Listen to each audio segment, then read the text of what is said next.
Mengapa selama 14 tahun Paulus tidak pernah mengatakan ia pernah diangkat ke Firdaus? Dan setelah itu ia berkata bahwa ia diangkat ke Firdaus. Kita telah mendengar dari saudara Ishak bahwa ia tidak menyebut itu untuk bermegah. Sehingga apa tujuan dari menyebut pengalamannya? Pertama, saya ingin kaitkan antara pasal 11 dan pasal 12. Secara sejarah saya pikir insiden-insiden dari pasal 12 adalah topik tentang diangkat ke Firdaus, mendahului apa yang terjadi dalam pasal 11 yang adalah penderitaan-penderitaan yang dialami Rasul Paulus. Seakan berkata, Tuhan akan beri kemuliaan yang akan cukup bagi dia untuk membangkitkan melebihi penderitaan-penderitaan yang Tuhan izinkan untuk terjadi. Mengapa selama 14 tahun ini ia tidak pernah menyebut kisah ini? Karena inilah yang membuat dia tahan terhadap perjalanan dalam pelayanan. Namun ia harus beritahukan di sini setidaknya karena ada dua alasan. Alasan yang pertama yang terpenting bagi Paulus adalah membela kerasulan atau misinya. Ia seakan bertanya siapakah dari rasul-rasul atau mereka yang mengaku sebagai rasul-rasul telah mengalami sesuatu seperti itu.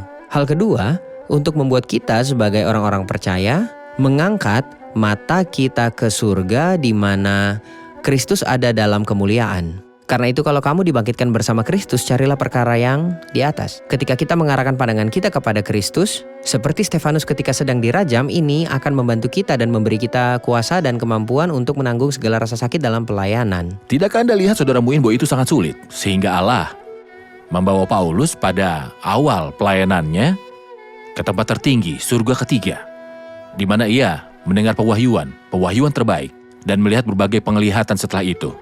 Demi kepentingan pelayanan dikatakan tentang dia di akhir pasal yang sebelumnya bahwa ia diturunkan dalam sebuah keranjang lewat sebuah jendela di tembok dari tempat tertinggi ke tempat terendah demi pelayanan. Kemungkinan besar secara sejarah keranjang itu digunakan untuk membuang sampah kota itu dari atas tembok. Benar. Dari sangat tinggi ke sangat rendah. Harusnya dilakukan bertahap dan memberi dia martabat. Apakah itu tanpa diduga? Atau apakah ia menjelaskan bahwa ia akan menderita? Ia tunjukkan dan jelaskan jalan-jalan penderitaan dalam pelayanan. Ada satu harga bagi pelayanan. Orang yang menerima harus siap untuk tahan terhadap harga ini. Terlihat harga mengikut Kristus, memikul salib dan penyangkalan diri dalam fakta bahwa Paulus tidak memberitahukan hal ini kepada siapapun selama 14 tahun. Ini mengajarkan kita menjadi rendah hati dan hamba Tuhan seharusnya menyangkal diri. Bahkan ketika kita memperoleh kemuliaan-kemuliaan dari melayani Kristus. Silakan saudara Ishak. Kita juga dapat menarik pelajaran dari hal itu. Ujian-ujian yang hamba Tuhan lewati, baik penderitaan atau dorongan semangat ilahi seperti apa terjadi di sini, tidak dimaksud untuk diceritakan. Kecuali jika hamba Tuhan ini telah melihat oleh tuntunan dan pimpinan Roh Kudus dan untuk sebuah hikmat tertentu bahwa ujian ini mungkin berguna bagi seseorang.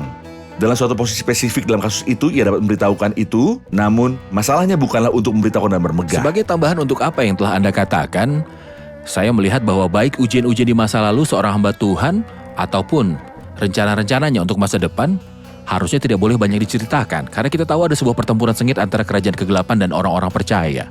Ataukah hamba Tuhan memberitahu apa yang akan ia lakukan dan kemana ia akan pergi serta berkhotbah dan lain sebagainya. Ia akan memberikan sebuah kesempatan bagi iblis untuk menyiapkan diri sendiri untuk menunda dia, menyembunyikan akar-akar rohani dari masa lalu dan juga rencana-rencana ke depan. Dan orang itu seharusnya menyerahkan semua itu ke dalam tangan Tuhan sebagai jaminan dan berjaga-jaga. Apakah Anda setuju? Tentu. Benar. Saudara Isa, karena ia tidak mau bermegah tentang hal terbaik yang ia pernah lihat ketika ia terangkat ke surga, tentang apakah ia bermegah? Tentang apakah orang percaya akan Ia akan bermegah? bermegah dalam Tuhan. Tentang apakah ia akan bermegah, inilah yang ia bicarakan. Ia berkata atas orang itu, aku hendak bermegah, tetapi atas diriku sendiri aku tidak akan bermegah. Ia bermegah karena dihormati oleh Tuhan dan telah diangkat ke surga ketiga. Kita tahu bahwa surga pertama adalah atmosfer di mana kita hidup dan di mana burung-burung hidup. Dan ada surga kedua di mana planet-planet, benda-benda langit, serta bintang-bintang berada. Surga ketiga adalah Firdaus dan roh-roh dan kediaman Allah. Ia merasa begitu terhormat dan ia bermegah karena Tuhan. Dan bagaimana keadaannya diubahkan? Itulah Tuhan. Bagaimana ia menanggung semua itu dalam pelayanannya? Itulah Tuhan. Siapakah yang membuat yang melihat berbagai penglihatan pewahyuan? Itulah Tuhan. Dan yang mempercayakan dia dengan pelayanan itu, itulah Tuhan. Jadi barang siapa yang bermegah, hendaklah ia bermegah dalam Tuhan.